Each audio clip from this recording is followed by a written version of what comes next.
Hello Libra, Bear months of 2025. Ito na po ang inyong reading. Kuha tayo ng ilang guidance, advice, messages na marahil ay kailangan nyong marinig ngayon. Yes po guys, Libra na tayo. Tayo po ay live na live sa ating YT. Babalikan ko kayo after each sign guys. So yes din po, by months ito, Bear months, September, October, November, December.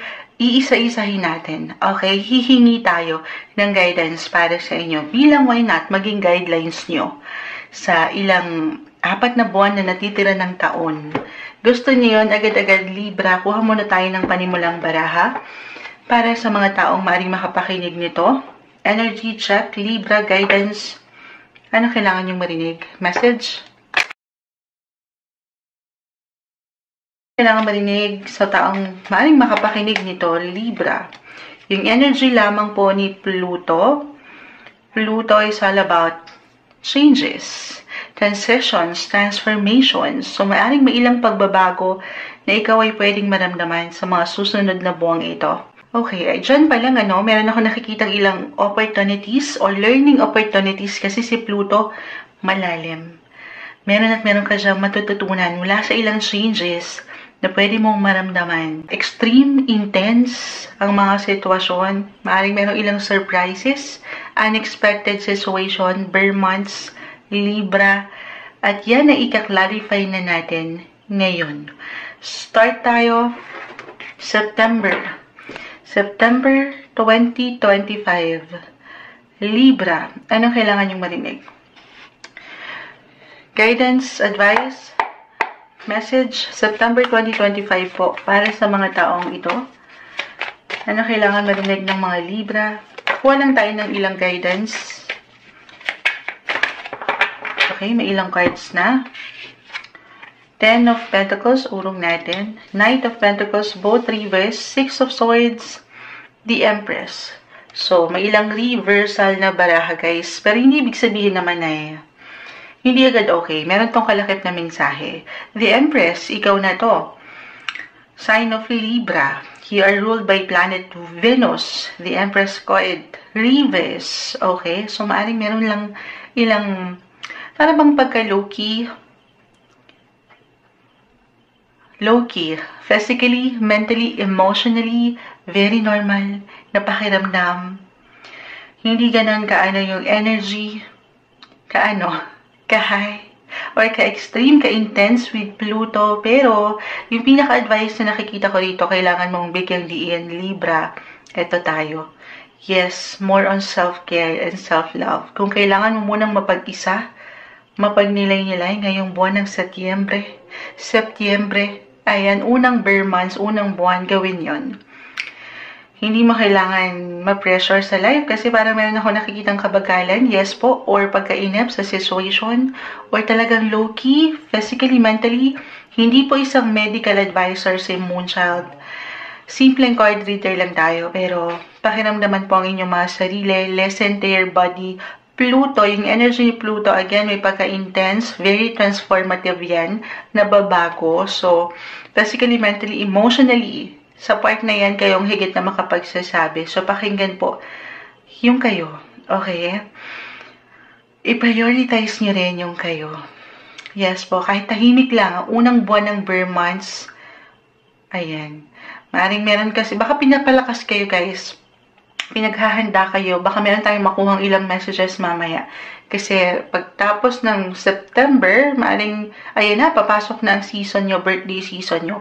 So, Bear month, September 2025, siya lang muna pahinga, pakiramdaman ng sarili. Yes po, magpaganda, magpaspa. Ayan, magpa-beauty. The Empress kasi is in reverse. Parang nagkakaroon ng ilang blockages. So, detox, ano yung kailangang i-release mo dyan? Of course, ito yung ilang blockages, ilang negativity, negative situation or person na alam mo hindi nakakapag-ambag sa yung kagandahan or kakisikan. Okay? Yan yung ilang negativity. At huwag kayong mainap doon sa mga goals nyo or pinapriority nyo na gusto nyong ma-reach agad. Huwag kayong mainap. Yes, maaaring may kabagalan lang po. But it doesn't mean na hindi na or wala na. Okay? Alam ko yun yung pinakaunang may hugot September, move forward tayo agad-agad. Libra, October 2025, message. Anong kailangan marinig ng isang Libra? October 2025, may sumasama sa aking kamay. Ay tayo. Guidance po para sa isang Libra. Okay, the Three of Wands. Ay pa tayo. Eight of Pentacles. Ayan na, ayan na. The sun will enter Libra by October. Season nyo na to. Kaya nag-appear na. Ito na yung sinasabi ko. Kailangan nyo na meron na kayong sapat na enerhiya para maharap, magampanan. Kasi na nakapahinga kayo, pinahintulutan nyo ang inyong mga sarili na huwag masyadong ma-pressure or mag-push sa ilang situation na wala naman tayong control. Wala naman talaga tayong control doon sa ilang pwedeng ihain ng universe, sa ilang kabagalan, or hindi kagandahan. Pero meron kang control na pangibabawan ko ng pagiging positive. The sun ay narito. October 2025, the sun will enter Libra.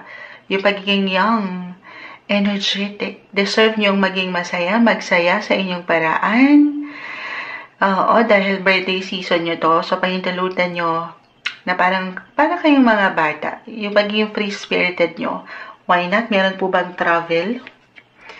Travel, it doesn't matter kung ito ay short or long distance travel. Kahit short trips lang ito with Three of Wands or yung ilang plano nyo to travel or ilang connection nyo abroad. Why not?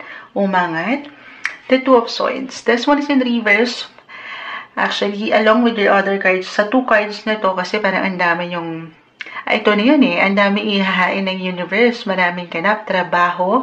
Speaking of trabaho, the Eight of Pentacles, ayan na, ibaba na natin yung blessing of career, work, yung pagiging busy and productive, na parang, ayan, at one point, nakaka-overwhelm. Parang sa dami, kailangan i-priority October, work, travel, yung kayo mismo, kasi birthday nyo.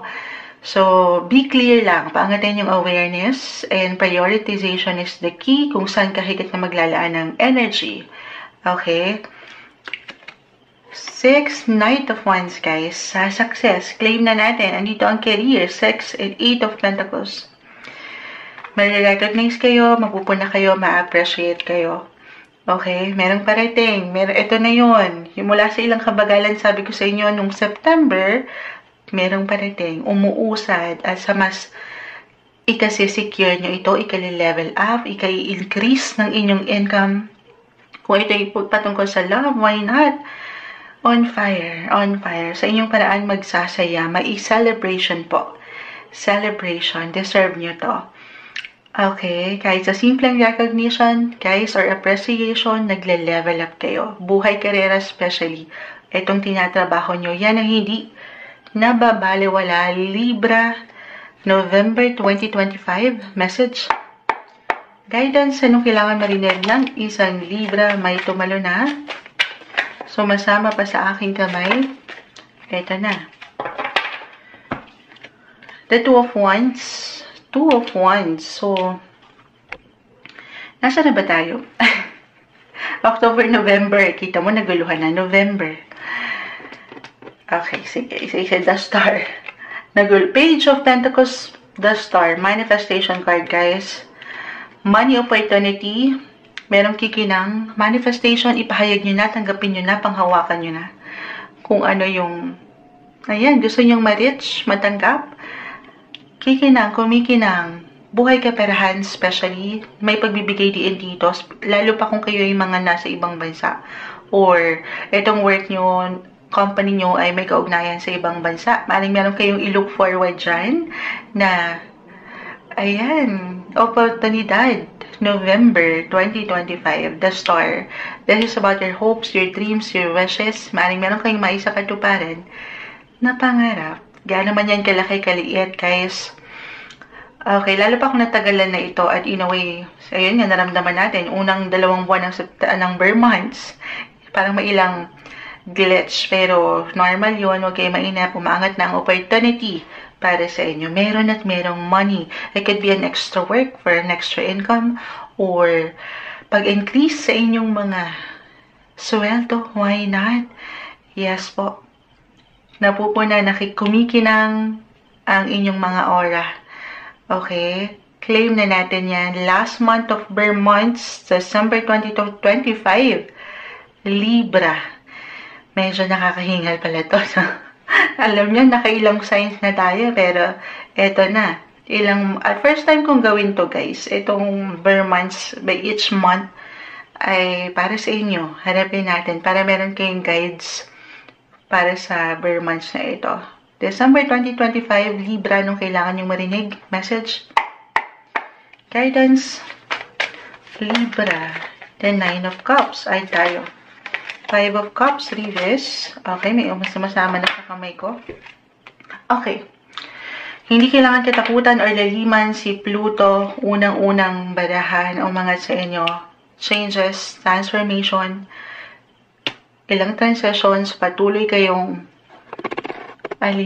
patuloy na merong pagbabago. It can be unexpected, may mga changes sa work along with your other cards, especially, okay, or pagdating sa mga nilulook forward nyo in life, sa future. Yes po, the star, yung minamanifest nyo. Yes, ano yan? Something will end to make room for something new December. New beginnings ang naghihintay sa inyo. Parang baka unahan nyo na ang pagpasok. Bago pa man pumasok ang bagong taon, ay merong mga bago nang i-offer ang universe para sa inyo. The Death card, hindi kailangan katakutan. Along with these 2 cards, the 5 of Cups. This one is in reverse. May pagkasapat, the 9 of Cups. Andito yung fulfillment, yung happiness, yung deserve nyo. Move forward, patuloy ang buhay. Sa aking nakikita, maganda nga ito at tumadaan kayo sa mga pagbabago, guys. Isang indikasyon na hindi tumitigil ang mundo para sa inyo. Patuloy kayong may progreso, gumagalaw. Sabayan nyo ang mga pagbabagong ito. Kasi ito, umangat yung mga pangarap nyo. Itong 9 of Cups, connected yan sa mga dreams nyo rin. Sa mga pangarap nyo pa, travel, work, career. Ang ganda. Para sa natitirang ilang buwan na ito ng taon. Bear months, kuha na tayo ng ilang pinaka-advice. Message. Anong kailangan marinig ng isang Libra mula dito sa ating ilang na pag-usapan? Mensaheng gabay po para sa kanila. Guidance, Libra. Okay.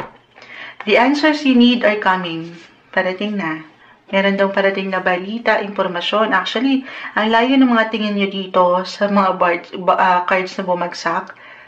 Huwag kayo mainip, parating. The answers you need are coming. The end of a tough cycle approaches.